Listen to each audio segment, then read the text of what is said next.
Hello students, आप सबका स्वागत है प्रसूति प्रशिक्षण के आज की क्लास में। आज का टॉपिक है शिशु मृत्यु दर या infant mortality rate. Infant mortality rate या शिशु मृत्यु दर पढ़ने से पहले आइए जान लेते हैं कि कौन सी उम्र के बच्चों को क्या कहा जाता है। जैसे आप लोग यहाँ पे ये डायग्राम देख सकते हैं, चाइल्ड मोर्टेलिटी रेट यानी 5 साल से कम उम्र के बच्चों को चाइल्ड बोला जाता है। इसको डिवाइड किया गया है उम्र के हिसाब से। गर्भधारण के 28 हफ्ते या 7 महीने के बाद से लेकर जन्म तक अगर माता के गर्भ में ही शिशु की मृत्यु हो जाती है तो उसे स्टिल बर्थ कहा जाता है। 7वें महीने के बाद से लेके जन्म के बाद के 7 दिन पर्यंत अगर शिशु की मृत्यु हो तो उसको पेरीनेटल डेथ कहा जाता है। जन्म के बाद से लेके 7 दिन पर्यंत अगर शिशु की मृत्यु हो रही है तो उसको अर्ली नियोनेटल डेथ कहा जाता है। जन्म के 7 दिन बाद से लेके 28 दिन के अंदर अगर शिशु की मृत्यु हो रही है तो उसको लेट नियोनेटल डेथ कहा जाता है। और ये दोनों को मिला के यानी अर्ली नियोनेटल डेथ और लेट नियोनेटल डेथ को मिला के अर्थात जन्म से लेके 28 दिन के अंदर अगर शिशु की मृत्यु हो रही है तो उसको नियोनेटल डेथ कहा जाता है।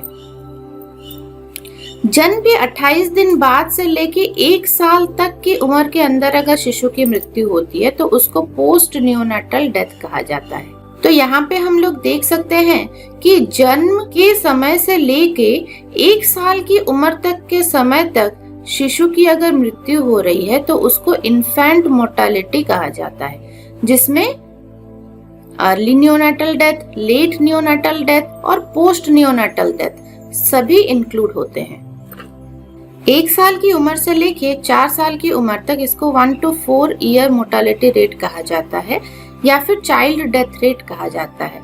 और child mortality rate under 5 mortality rate में जन्म से लेके 5 साल की उम्र तक के बच्चों को इंक्लूड किया जाता है। हमारा जो आज का टॉपिक है वो सिर्फ इन्फेंट मोर्टेलिटी रेट के विषय में है। तो हम लोग जन्म से लेके 1 साल की उम्र तक के बच्चों की मृत्यु में क्या क्या कारण होते हैं और उनसे कैसे बचाव किया जाता है ये आज पढ़ेंगे। तो आइए देखते हैं शिशु मृत्यु दर या इन्फेंट मोर्टेलिटी रेट की परिभाषा क्या है। शिशु मृत्यु दर को 1 वर्ष के भीतर होने वाली शिशुओं की कुल मृत्यु संख्या तथा उस 1 वर्ष में ही पंजीकृत जीवित जन्मों के अनुपात को कहा जाता है। आमतौर पर यह प्रति 1000 जीवित जन्मों की दर के रूप में व्यक्त किया जाता है। WHO द्वारा जो डेफिनेशन दी गई है वो ये है, the ratio of infant deaths registered in a given year to the total number of live births registered in the same year, usually expressed as a rate per 1000 live births. It is given by the formula.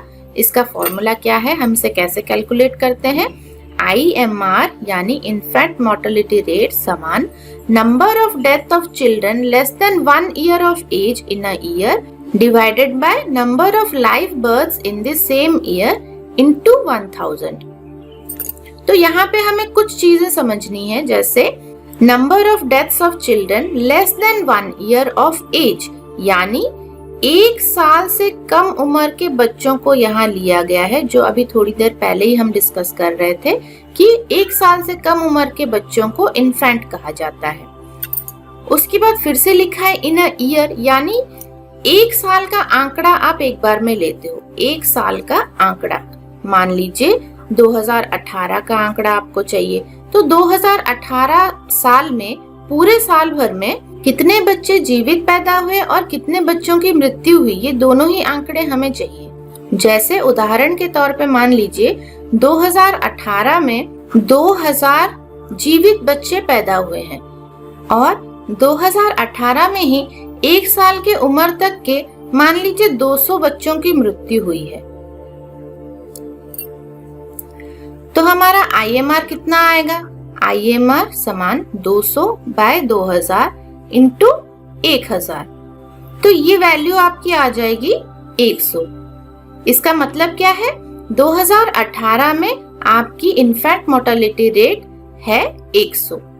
अब इस formula का इस्तेमाल करके आप शिशुओं की उम्र के हिसाब से भी उनकी मोर्टेलिटी रेट निकाल सकते हैं। जैसे मान लीजिए आपको नियोनेटल मोर्टेलिटी रेट निकालनी है, तो आप जन्म से लेके 28 दिन के अंदर कितने बच्चों की मृत्यु हुई है डिवाइडेड बाय उस एक साल में कितने बच्चों ने जीवित जन्म लिया इंटू 1000, ऐसे फॉर्मूला डाल सकते हैं। अगर आपको पोस्ट नियोनेटल मोर्टेलिटी रेट निकालनी है तो आप उसी फॉर्मूला में 28 दिन से लेके 1 साल की उम्र तक के बच्चों की मृत्यु संख्या डालिए और कैलकुलेट करिए। अगर आपको चाइल्ड डेथ रेट निकालनी है तो आप 1 साल से लेके 4 साल तक के बच्चों में होने वाली मृत्यु की संख्या के आंकड़े उसमें डाल सकते हैं। तो यही फॉर्मूला इस्तेमाल करके आप हर उम्र के बच्चों में मोर्टेलिटी रेट निकाल सकते हैं। तो आइए जानते हैं शिशु मृत्यु के कारण क्या क्या हैं। जैसा कि हम लोगों ने पढ़ा, इन्फेंट मोर्टेलिटी रेट में नियोनेटल मोर्टेलिटी और पोस्ट नियोनेटल मोर्टेलिटी दोनों ही इंक्लूड किए जाते हैं। तो दोनों के कारण हम अलग अलग पढ़ेंगे। सबसे पहले नियोनेटल मोर्टेलिटी। नियोनेटल मोर्टेलिटी में 0 से यानी जन्म से 4 हफ्ते या 1 महीने या 28 दिन के उम्र के बच्चे आते हैं। आइए देखते हैं इनमें क्या क्या कारण हैं जिनकी वजह से इन बच्चों की मृत्यु हो सकती है। सबसे पहले लो बर्थ वेट या LBW भी इसे बोला जाता है एंड प्री मैच्योरिटी। इसका मतलब क्या है? जन्म के वक्त वजन का कम होना लो बर्थ वेट कहा जाता है, जिसमें बच्चे का वजन 2.5 किलो से कम होता है, यानी लेस देन 2.5 kg। और प्रीमैच्योरिटी का मतलब क्या है? समय से पहले जन्म लेना, यानी 9 महीने जो पूरी अवधि होती है गर्भधारण की, अगर उससे पहले ही बच्चे का जन्म हो जाए तो भी बच्चा कमजोर पैदा होता है। दूसरा आता है बर्थ इंजुरी या डिफिकल्ट लेबर, जिसमें जन्म के वक्त बच्चे को चोट लगने के कारण या फिर कष्ट प्रसव के दौरान बच्चे के सर पे प्रभाव पड़ने के कारण बच्चे की मृत्यु हो सकती है। तीसरा आता है सेप्सिस या रक्त विषाक्तता। अगर किसी प्रकार का इन्फेक्शन हो जिसके कारण रक्त विषाक्तता उत्पन्न हो रही है तो उसमें भी बच्चे की मृत्यु हो सकती है। चौथा आता है कॉन्जेनिटल एनोमैलीज या जन्मजात विसंगतियां, जिसमें जन्म से ही बच्चे में कोई ना कोई विकृति पाई जाती है जिसके कारण बच्चे की मृत्यु हो सकती है।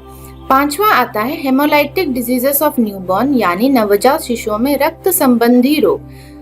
उसके बाद conditions of placenta and chord, यानी अपरा और नाभि नाल की विकृत स्थिति बच्चे को मृत्यु अभिमुख कर सकती है। इसके बाद आता है डायरियल डिजीजेस या अतिसार। अगर बच्चा पैदा होने के बाद उसे तुरंत ही अतिसार होने लगा या दस्त होने लगे तो उससे भी बच्चे की मृत्यु हो सकती है। उसके बाद आता है एक्यूट रेस्पिरेटरी इन्फेक्शंस। छोटे बच्चों में रेस्पिरेटरी इन्फेक्शंस बहुत ही कॉमनली देखा जाता है। तो बच्चे को अगर सर्दी, जुकाम या सांस लेने में दिक्कत, ऐसी कोई तीव्र श्वसन संक्रमण है तब भी उसकी मृत्यु हो सकती है। और आखिरी में आता है टिटनस या धनुर्वात। टिटनस के इन्फेक्शन के कारण भी बहुत बच्चों में मृत्यु देखी जाती है। नियोनेटल मोर्टेलिटी के बाद पोस्ट नियोनेटल मोर्टेलिटी के क्या क्या कारण हैं, आइए देखते हैं। पोस्ट नियोनेटल का वक्त होता है 1 महीने की उम्र से लेके 12 महीने की उम्र तक या 1 साल की उम्र के अंदर। इसमें सबसे पहला कॉज आता है डायरियल डिजीज या अतिसार या दस्त लगने के कारण बच्चे की मृत्यु होना। दूसरा कारण आता है एक्यूट रेस्पिरेटरी इन्फेक्शन या तीव्र श्वसन संक्रमण, सर्दी, जुकाम, सांस लेने में दिक्कत, सीने में दर्द, इस तरह की कोई भी सिम्टम्स अगर बच्चे में देखने को मिल रही है तो वो उसके लिए खतरनाक हो सकती है। अदर कम्युनिकेबल डिजीज या अन्य संसर्गज रोग, बहुत सारे ऐसे रोग होते हैं जो छूने से फैल सकते हैं। हवा, पानी, सांस या दूषित खाने पीने की चीजें इस्तेमाल करने से फैल सकते हैं। इनको कम्युनिकेबल डिजीज या संसर्गज रोग कहा जाता है। ऐसे रोगों के कारण भी बच्चों में मृत्यु देखी जाती है। चौथा कारण है माल न्यूट्रिशन या कुपोषण। यहाँ पे आप एक फोटो देख सकते हैं जिसमें ये बच्चा कुपोषित आपको नजर आ रहा है। इसके साथ इसकी माँ भी कुपोषण का शिकार है। पांचवा कारण आता है आपका कॉन्जेनिटल एनोमैलीज या जन्मजात विसंगतियां। अगर जन्म से ही बच्चे में कोई विकृति देखी जा रही है तो उसकी भी मृत्यु 1 साल के अंदर हो सकती है।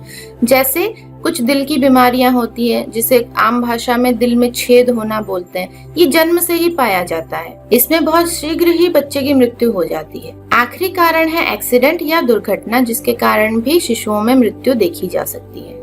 आइए देखते हैं शिशु मृत्यु पे प्रभाव डालने वाले कुछ और कारक क्या क्या हो सकते हैं। सबसे पहले आता है बायोलॉजिकल फैक्टर्स या शारीरिक कारक, जिसमें क्या क्या आता है आइए देखते हैं। जन्म के समय का वजन।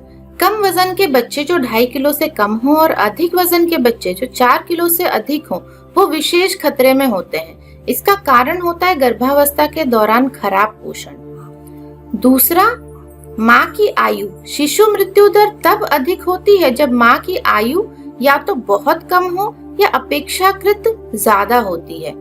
जैसे यहाँ पे आप एक फोटो देख सकते हैं, ये बच्ची कितनी छोटी सी लड़की है जिसकी गोद में एक कुपोषित बच्चा आप देख सकते हैं। उसके बाद जन्म क्रम। उच्चतम मृत्यु दर पहले जन्म के दौरान पाई जाती है और दूसरे जन्म के दौरान सबसे कम। तीसरे जन्म के बाद शिशु मृत्यु दर का खतरा बढ़ जाता है। 5वें और बाद के बच्चों का भाग्य हमेशा तीसरे बच्चे के भाग्य से भी बदतर होता है। यानी जहाँ पे बहुत सारे बच्चों का जन्म होता है वहाँ माता का शरीर कुपोषित रहता है। सबसे पहले बच्चे के जन्म में मृत्यु का खतरा सबसे ज्यादा रहता है और तीसरे बच्चे के बाद भी जितने बच्चे पैदा होते हैं उन सब में मृत्यु का खतरा पाया जाता है। उसके बाद जो कारक है वो है जन्म में समयांतर, यानी बार बार गर्भधारण, माँ में कुपोषण, मालन्यूट्रिशन और एनीमिया यानी रक्त की कमी पैदा कर सकता है तथा LBW या लो बर्थ वेट के लिए पूर्व सूचक होता है। समय से पहले मातृ स्तन्यपान से विमुक्त होने के कारण शिशु में कुपोषण या प्रोटीन एनर्जी मालन्यूट्रिशन PEM देखा जा सकता है। इसके अलावा दस्त और निर्जलीकरण भी उत्पन्न हो सकता है। निर्जलीकरण यानी जिसको आप डिहाइड्रेशन बोलते हो। इसके बाद जो कारक है वो है एकाधिक जन्म।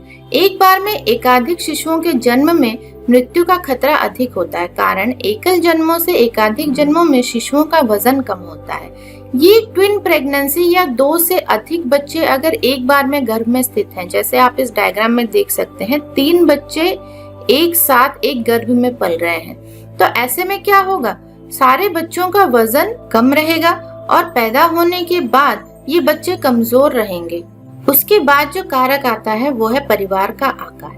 परिवार के आकार के साथ संक्रामक दस्त का आक्रमण, कुपोषण की व्यापकता और गंभीर श्वसन संक्रमण ज्यादा पाया गया है। छोटे परिवार में बच्चों की संख्या कम होने के कारण बेहतर मातृ देखभाल, परिवार के संसाधनों का बेहतर हिस्सा, कम रुग्णता और बहुत कम शिशु मृत्यु दर देखी जाती है। जहाँ पे परिवार में बहुत सारे सदस्य होते हैं वहाँ पे सबको भरपेट खाना मिले ये जरूरी नहीं होता और बच्चों में कुपोषण और संक्रामक रोग ज्यादा देखे जाते हैं। इसके बाद जो कारक आता है वो ये है कि उच्च प्रजनन क्षमता और उच्च शिशु मृत्यु दर एक साथ चलते हैं। यानी प्रजनन क्षमता जितनी ज्यादा होगी उतने ही ज्यादा बच्चे वो पैदा करेगी और उतने ही ज्यादा बच्चों की मृत्यु भी वहाँ देखी जाएगी। बायोलॉजिकल फैक्टर्स के बाद आता है इकोनॉमिक फैक्टर्स यानी आर्थिक कारक। स्वास्थ्य देखभाल की उपलब्धता और गुणवत्ता और बच्चे के पर्यावरण की प्रकृति का सामाजिक आर्थिक स्थिति से गहरा संबंध है। ये तो हम सभी जानते हैं कि जीवन यापन करने के लिए पैसों की जरूरत कितनी होती है और जिसकी आर्थिक स्थिति अच्छी होती है वो अपने परिवार को सारी सुविधाएं अच्छे से दे सकता है और शिशुओं को भी स्वास्थ्य देखभाल बहुत ही आसानी से उपलब्ध करवा सकता है। बायोलॉजिकल फैक्टर्स और इकोनॉमिक फैक्टर्स के बाद आता है कल्चरल एंड सोशल फैक्टर्स यानी सांस्कृतिक और सामाजिक कारक। आइए देखते हैं इसमें क्या क्या कारक रहते हैं। सबसे पहले स्तनपान। समय से पूर्व मातृ स्तन्यपान विमुक्त शिशु तथा बोतल से दूध पीने वाले शिशु अस्वच्छ परिस्थितियों में मातृ स्तन्यपान करने वाले शिशुओं की तुलना में मृत्यु के लिए अधिक प्रवृत्त होते हैं। यानी जो शिशु मातृ स्तन्यपान सही समय तक करते हैं उनकी इम्यूनिटी बहुत स्ट्रांग होती है और उनको इन्फेक्शन या फिर दूसरी बीमारियों का खतरा बहुत कम होता है। इसके बाद आता है धर्म और जाति। शिशु मृत्यु दर के अंतर के लिए सामाजिक जीवन के सांस्कृतिक प्रतिमानों को जिम्मेदार ठहराया जाता है, जिसमें सदियों पुरानी आदतें, रीति रिवाज, परंपराएं जो स्वच्छता, भोजन, कपड़े, बच्चे की देखभाल और दैनिक जीवन के लगभग हर विवरण को प्रभावित करती है। तीसरा कारक आता है किशोरावस्था में विवाह। कम आयु में गर्भधारण करने से नवजात शिशुओं की मृत्यु का खतरा अधिक होता है। इसके बाद आता है शिशु का लिंग या सेक्स ऑफ द चाइल्ड। बाल सांख्यिकी के अनुसार महिला शिशु मृत्यु दर पुरुष शिशु मृत्यु दर से अधिक है। मातृत्व की गुणवत्ता कम होने के कारण भी शिशुओं में मृत्यु दर अधिक देखा जाता है। उसके बाद मातृ शिक्षा यानी अशिक्षित महिलाओं में शीघ्र विवाह और अधिक गर्भधारण देखा जाता है। और परिवार नियोजन का अभ्यास ना करने की अधिक संभावना होती है, क्योंकि वो शिक्षित नहीं होते और उनको इन सब चीजों की जानकारी भी नहीं होती है। उसके बाद स्वास्थ्य देखभाल की गुणवत्ता की कमी, यानी दाइयों, उपचारिकाओं और डॉक्टरों जैसे प्रशिक्षित कर्मियों की कमी भारत में उच्च शिशु मृत्यु दर का एक और निर्धारक है। अनुमान के अनुसार केवल 47% प्रसव ही प्रशिक्षित स्वास्थ्य कर्मियों द्वारा करवाया जाता है। बाकी सब घर में ही असुरक्षित प्रसव करवाते हैं, जिसकी वजह से बच्चों में मृत्यु दर बहुत अधिक देखी जाती है। उसके बाद जो कारण है टूटे हुए परिवार, जिनमें बच्चों की केयर सही से नहीं होती, या अवैधता या इलिजिटिमेसी यानी अवैध संपर्क के कारण जो बच्चे पैदा होते हैं उनकी किसी को चाहत नहीं होती, वो बच्चे वैसे ही त्याग कर दिए जाते हैं। इसके बाद आता है क्रूर आदतें और रीति रिवाज, जैसे माता का पहला दूध या कोलेस्ट्रॉल बच्चों को ना पिलाना, बार बार नहलाना, त्वचा में टैटू करवाना, गर्भनाल के कटे हुए सिरे में गाय का गोबर लगाना, दोषपूर्ण खिलाने की विधि और समय से पूर्व बाह्य खाद्य का प्रयोग, यानी मातृस्तन्य से विमुक्त करके बच्चे को बाहरी खाद्य देना। इन सारे कारणों से बच्चों को इन्फेक्शन लगने का खतरा हो सकता है, बच्चों की इम्यूनिटी कम हो सकती है और बच्चे की मृत्यु भी हो सकती है। इसके बाद अप्रशिक्षित दाई द्वारा अस्वच्छ डिलीवरी करवाना या पर्यावरणीय अस्वच्छता में रहना, ये भी शिशुओं में मृत्यु दर को बहुत ही ज्यादा बढ़ा सकता है। तो इतने सारे कारण पढ़ने के बाद आइए देखते हैं हम क्या क्या उपाय इस्तेमाल कर सकते हैं शिशु मृत्यु दर को कम करने के लिए या शिशुओं को मृत्यु से बचाने के लिए। सबसे पहले गर्भावस्था में पोषण। तो माता जब गर्भवती होती है उसे सही पोषण या बैलेंस डाइट देना बहुत ही जरूरी होता है। तो मातृ पोषण की स्थिति में सुधार करना चाहिए। उसके बाद संक्रमण की रोकथाम, जैसे नवजात टिटेनस यानी न्योनाटल टिटेनस, बच्चे जब पैदा होते हैं उनको टिटेनस होने का खतरा रहता है। इसके लिए माता को गर्भावस्था में ही टिटेनस के टीके लगाए जाते हैं। तो इसीलिए ध्यान रखना है कि माता को गर्भावस्था में टिटेनस के 2 टीके सही समय पर लगे। इसके अलावा UIP यानी यूनिवर्सल इम्यूनाइजेशन प्रोग्राम के अंतर्गत बच्चों में टीकाकरण करवाना बहुत ही जरूरी होता है। ये टीकाकरण बच्चों को बहुत सारी संक्रामक बीमारियों से बचाता है। इसके बाद आता है स्तन्यपान। स्तन्यपान करने से पाचन तंत्र के संक्रमण, श्वसन संस्थान के संक्रमण और प्रोटीन एनर्जी माल न्यूट्रिशन या कुपोषण से बच्चों को सुरक्षित रखा जा सकता है। नंबर 4 में आता है विकास की निगरानी। सभी शिशुओं का समयानुसार वजन लेना चाहिए और उनकी विकास चार्ट को बनाए रखना चाहिए। ये चार्ट बच्चों में कुपोषण के खतरे को पहचानने में मदद करता है। जैसे आप लोग यहाँ पे एक चार्ट देख सकते हो। इसमें बच्चे की उम्र, ये देखिए 0 यानी जन्म के समय 1 महीना, 2 महीना, 3 महीना, 4 महीना, ऐसे 12 महीने तक ये बनाया गया है। इसमें बच्चे का वजन कितना होना चाहिए, बच्चे की हाइट कितनी होनी चाहिए, ये बताया गया है। तो आप जब बच्चे का वजन टाइम टू टाइम लेते रहेंगे और उस वजन को इस चार्ट से आप टैली करिए कि वजन बच्चे का सही आ रहा है कि नहीं, कम तो नहीं है। अगर कम है इसका मतलब बच्चे को कुपोषण हो रहा है या पोषण सही से नहीं मिल रहा है। तो उसके न्यूट्रिशन को आप डेवलप कर सकते हैं, बच्चे के खान पान के विधि को बदल सकते हैं या बच्चों को कुछ और चीजें आप खाने को दे सकते हैं जिससे उनको पोषण मिलता रहे, क्योंकि कुपोषण के कारण बहुत सारी भयानक बीमारियां बच्चों को हो सकती हैं। इसके बाद आता है परिवार नियोजन। संतानों की संख्या कम एवं 2 संतानों के बीच उचित समयांतर रखकर शिशु मृत्यु दर को कम किया जा सकता है। उसके बाद स्वच्छता और स्वस्थ पर्यावरण शिशु को विभिन्न संक्रमणों से बचाती है। इसके बाद प्राथमिक स्वास्थ्य देखभाल का प्रावधान, यानी मातृत्व देखभाल में शामिल सभी लोगों को एक टीम के रूप में सहयोग करके काम करना चाहिए। इसके बाद सामाजिक और आर्थिक विकास, जिसमें शिक्षा का प्रसार, पोषण मानकों में सुधार, आवास की स्थिति में सुधार, कृषि और उद्योग की वृद्धि और वाणिज्य और संचार की उपलब्धता शामिल होनी चाहिए।